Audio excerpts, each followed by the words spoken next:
Vamos a saludar la presencia en la mañana de hoy de nuestra invitada de todos los días martes, la doctora Marcia Tabango Espinosa, psicóloga pediatra. ¿Con qué tema iniciamos este día, mi doctora? Buenos días, bienvenida.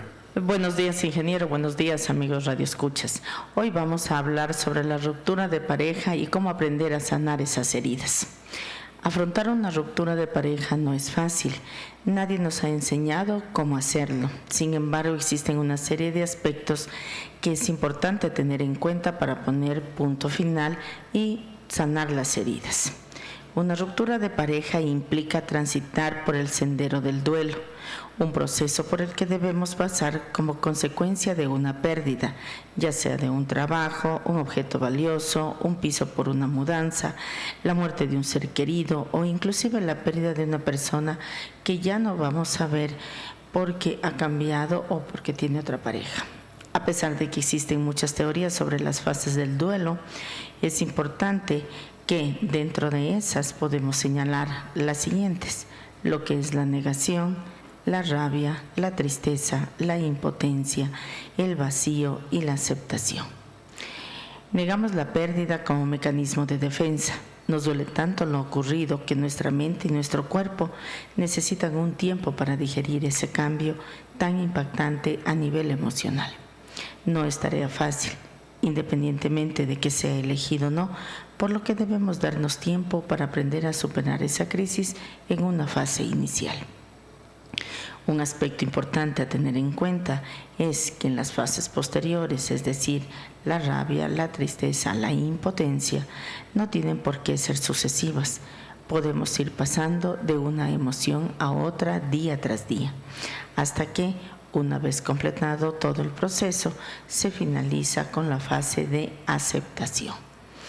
Pero aceptar no significa que ya no duela o que el olvido aparezca y no recordemos la pérdida, sino que la intensidad emocional ha disminuido y lo ocurrido pasa a formar parte de nuestra historia de vida, lo que supone que aprendemos a vivir de forma distinta. Algo cambia y nosotros también cambiamos, pero no queremos olvidar, queremos aprender a sanar. Una vez contextualizado el proceso del duelo, es importante que profundicemos diferentes puntos de vista, pero particularmente en lo que se refiere a la ruptura de pareja, son uno de los procesos más dolorosos y costosos, pues no solo es la ruptura de pareja, sino también la ruptura de un vínculo íntimo y estrecho que podría ser familiar. El sentimiento de rabia e impotencia es muy elevado porque es una decisión que no está en sus manos y no se puede controlar. Por lo tanto, el impacto emocional es intenso, ya que aunque pueda incluir a la pareja, no siempre funciona. Las expectativas que se tenía de una u otra manera con respecto a esa persona han terminado o definitivamente se han roto y por lo tanto se experimenta un sentimiento de vacío, de dudas y muchas de las veces de preguntas. Es importante que luego de llorar, de enfadarse, de quejarse, que son aspectos fundamentales también para sanar estas heridas, debemos aprender a lo que es la decisión de esa ruptura para poder aprendernos a manejar mejor. Y básicamente, una de las claves que nos van a permitir aprender a gestionar esta ruptura son que se ha tomado la decisión no solo por la otra persona, sino también por uno mismo. Se trata en definitiva de que hay que aprender a elaborar el duelo y favorecer el cerrar la etapa de tal manera que podamos cerrar un ciclo en nuestra vida. Hay que aprender a generar nuevos recuerdos. Un miedo común es anticipar cómo nos sentiremos en fechas importantes sin esa pareja que en algún momento era especial y particular, ya que no estaríamos atravesando ese proceso de duelo si no hubiésemos terminado. No debemos siempre aceptar los consejos de las otras personas, pues muchas de las veces cada uno lo hace desde el punto de vista, pero no desde una manera técnica y profesional.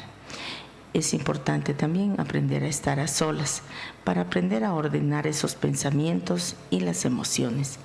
Es necesario aprender a pasar tiempo con nosotros mismos para aprender a tomar las mejores decisiones. Otra de las claves es aprender a ser sinceros, a escoger a esas personas que necesitamos en cada momento. Si no es importante, debemos de acudir con amigos porque sabemos que de una u otra manera tenemos un respaldo. No podemos olvidar que es momento de aprendernos a mirar a nosotros mismos. Luego de una ruptura hay las necesidades emocionales, hay las necesidades de afectos y hay las necesidades de apego, pero principalmente la necesidad de aprendernos a querer y aprender a tener un nivel de autoestima óptimo. ¿Qué afecta más a una persona? ¿La pérdida de un ser querido con la muerte, hay esta ruptura? ¿O una separación amorosa por A o B motivos? Yo más bien diría que depende del nivel de resiliencia o la capacidad de aprender a afrontar un problema del individuo para poder estar bien. Para algunas personas la pérdida de un ser querido genera demasiada angustia, ansiedad, desesperación y algunos pueden caer en ciertos niveles de depresión. Pero también cuando hablamos de una ruptura de pareja, cuando hay esos vínculos equivocados, porque está bien que entreguemos afectos, pero cuando los vínculos y los apegos son equivocados, cuando no se ve a la persona con sentimientos puros de amor, sino que más bien empezamos a generar sentimientos por necesidad, pensando equivocadamente que si no vivimos con esa persona no podemos vivir, no podemos respirar, no podemos alimentarnos, no podemos hacer nuestras actividades de la vida diaria y se convierte en una necesidad obsesiva, entonces lógicamente lo que sucede es que esa persona no va a poder aprender a vivir sin la persona con la que terminó, pues lógicamente le va a generar cualquier situación que esté alrededor de ellos. Lo que primero que se va a suscitar son los recuerdos inmediatos, momentáneos de lo que vivieron en algún momento y a veces esa planificación, como ya lo habíamos dicho, de que posiblemente esa pareja pensaba ya compartir un estilo de vida, de casarse, de ir a vivir juntos, ya entran en otro vínculo como es el de compartir con la familia del uno y del otro lado, y cuando eso se da es como un poco más difícil romper eso. Entonces más bien depende de cómo cada uno de nosotros hemos sido formados y criados en nuestros hogares para aprender y saber también de que no necesariamente la persona con la que estás terminando o la persona que fallece es que ya no, sí, lógicamente no la vas a volver a ver, pero no significa que no te puedes volver a dar la oportunidad, que no puedes volver a crecer, que no puedes aprender a corregir los errores, sino que más bien ese duelo, como todos los seres humanos, hay que aprenderlo a pasar. Y una vez que pase, nuevamente habrá que volver a reconstruir la historia de vida que tenemos para cada uno de nosotros. ¿Qué se debe hacer para superar esta ruptura? Siempre se tiene, por ejemplo, si ha sido un fallecimiento, en casa se ponen a recordar, era así, asado, y se ponen a revisar las cosas de ella o de él, un sinnúmero de gestos que se hace. Y si es de una ex o un hombre, también se pueden hablar con los amigos, las amigas de su expareja. ¿Es aconsejable esto, hablar ya de lo que ya no está? Claro, a ver, dentro de eso sí tendremos que hacer dos diferencias. Si hablamos de un duelo respecto a un familiar, básicamente todos los seres humanos pasamos por una negación de pensar y decir que, ¿por qué a mí? ¿Por qué me pasó esto a mí? Y empezamos, si en algún momento somos católicos o creemos en un Dios superior, siempre a prejuzgar y a decir, bueno, es que me están castigando, es que no merezco nada, y empezamos a tener niveles de baja autoestima, considerando equivocadamente que no servimos en esta vida. Entonces, cuando es un duelo de algún familiar, es importante eso, aprender a pasar ese duelo. Si se quiere, aprender a llorar a esa persona y de a poco ir aprendiendo también a que producto de esos procesos, si bien es cierto, podemos ir recordando, podemos ir conversando, hoy acostumbran mucho a hacer ese tipo de novenas, pero más allá de eso está quedarnos con ese sabor dulce de lo que esa persona nos entregó y si en el caso de que hayan sido padres, de la manera en cómo nos formamos. Pero eso solo lo haremos conforme vaya pasando el tiempo. En estos casos no hay mejor refrán que el tiempo lo cura todo. Pero debemos aprender, lógicamente, a que cuando estamos con esta etapa de duelo, debemos de aprendernos a sincerar y no aprender a fingir nuestros sentimientos. Porque cuando se hace eso, lo primero que sucede, lógicamente, es que en lo posterior también podemos tener ciertos niveles de reacción negativos que pueden terminar en situaciones de agresividad. Entonces, es preferible aprender a tener una reacción, aprender a mostrar lo que tenemos, aprender a mostrar esos sentimientos que no son malos, pero cuando ya se vuelve en una etapa crítica de no aceptación, es prudente que acudamos a un especialista. Ahora, en lo que respecta a las relaciones de pareja, sí, como usted dice, muchas de las veces se vuelve a ese mismo círculo de amigos y eso hace daño. Entonces es importante aprenderse a dar un tiempo en el que básicamente empecemos a conocer a otro tipo de amigos, porque mientras estemos en ese mismo círculo vamos a tener el que primero es posible que encontremos a esa persona con la que ya hayamos terminado, con la que ya no querramos tener ninguna relación y que lógicamente nos va a doler. Vamos a tener sentimientos encontrados en los que, claro, si tal vez fue una parte la que terminó, tal vez yo me sienta bien, tal vez no tenga ninguna situación específica, pero si fue la otra parte, tal vez el dolor aqueje nuestros sentimientos y sea mucho más difícil de tolerar. Entonces es preferible aprender a buscar otro tipo de espacios que me permitan compartir con otro tipo de personas, no necesariamente para olvidar, porque ese es un proceso, pero sí básicamente para pasar por estas etapas del duelo, que en lo posterior voy a aprender a ser resiliente conmigo mismo y a mejorar los niveles de autoestima. ¿Por qué en parejas, cuando hay una ruptura de parejas, ya sabemos que se pelearon, se separaron, se divorciaron, pero cuando ingieren alguna copa, sea él o ella, hay momentos en que hacen show, hablan mal de él, se ganan enemigos o enemigas por estas actitudes, llamadas telefónicas de teléfonos desconocidos? Así es, lamentablemente hay que recordar una situación. El alcohol en algunos casos logra desinhibir, en la mayoría de los casos. Entonces, ¿qué sucede? Lógicamente, como usted bien lo dice, empiezan a llamar de otros números de teléfono, empiezan a insistir, a persistir con la posibilidad de un regreso. Pero hay que considerar una situación básica. Consideremos que el individuo debe de aprenderse a querer, debe de aprenderse a respetar.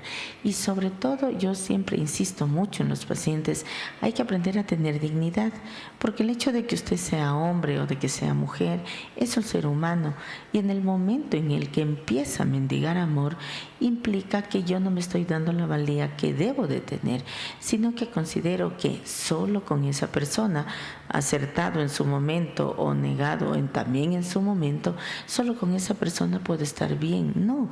Y una vez, nosotros los psicólogos, una vez que se supera ese duelo, recién ahí el individuo empieza a ver y a decir, bueno, yo he tenido la oportunidad, yo he podido mejorar. En un inicio sí se puede convertir, diríamos, hasta los pacientes dicen, es que mi vida es un caos, es que no puedo salir adelante, es que si ya me dejó esa persona, me voy a morir. Y claro, siempre se ve esa otra parte catastrófica de la vida. Pero también hay que motivar, y ahí es cuando viene ese grupo de personas que están alrededor de un individuo que está en crisis. Debe de ser muy objetivo, debe de mirar también esa otra parte en que por más de que yo le pueda dar consejos de amigo, pero yo no puedo ser un profesional que le ayude a salir de esa crisis, porque el paciente, producto de esas crisis, puede entrar en un estado de angustia, de desesperación, de poca motivación, motivación y se ha visto y se ha escuchado. Recordemos que aquí en nuestro país la tasa de suicidios es elevadísima, que producto de estas rupturas amorosas, en algunos casos, ha conducido a tomar esa decisión fatalista. Entonces, cuando tengamos a una persona que observemos ciertas particularidades, que no aprenda a asumir ese duelo emocional, más bien antes de estar recomendando y diciéndole, verás, es que a fulanito le pasó, hizo tal cosa y le fue muy bien. No hay así como no hay un libro para criar hijos, lo mismo es en las relaciones de pareja. No hay un libro porque a mí me puede ir bien, pero tal vez a usted ese mismo consejo que le dio Juanito Pérez tal vez no sea el más acertado. Entonces es importante aprender más bien a apoyar a esa persona para que acuda a un especialista y le dé las pautas suficientes y necesarias para que pueda mejorar esos comportamientos y apegos equivocados. Doctora, en el mismo tema ya para finalizar, cuando hay esta ruptura amorosa, cualquiera de los dos empiezan a curiosear en el Facebook, a ver qué pasa. Esto es muy común y esto no se debe hacer porque vienen los recuerdos. Así es. Lamentablemente, yo sí digo que las redes sociales o Internet en algunos casos nos ha aproximado, pero en algunos casos también nos ha alejado. Cuando hay este tipo de rupturas, lo más sano, mental y psicológicamente, es dejar de ver. Si yo no puedo, hoy Facebook y todas las redes sociales nos ofrecen una infinidad para bloquear a las otras personas, pero también hay que poner algo de parte de voluntad de uno y no necesariamente hacer de que yo bloqueo y ya tengo la vida solucionada. Mentira, porque en algún momento, así como puedo bloquear, también puedo desbloquear. Recordemos que las redes sociales no están siendo utilizadas para lo que deben ser y a la larga sí nos generan un conflicto. ¿Dónde la localizamos, doctora? Estamos para atenderles en Juan de Salinas y Bolívar, esquina, previa cita a los teléfonos 2582-703, 2578-708 y celular y vía WhatsApp 098-571-8897. Gracias a la presencia de nuestra invitada en este día martes, la doctora Marcia Tabango Espinosa, psicóloga ebeatra. Con ella la próxima semana. El proyecto Regenerar se encuentra en su etapa final. Durante los meses de intervención, se instalaron nuevas tuberías de agua potable de polietileno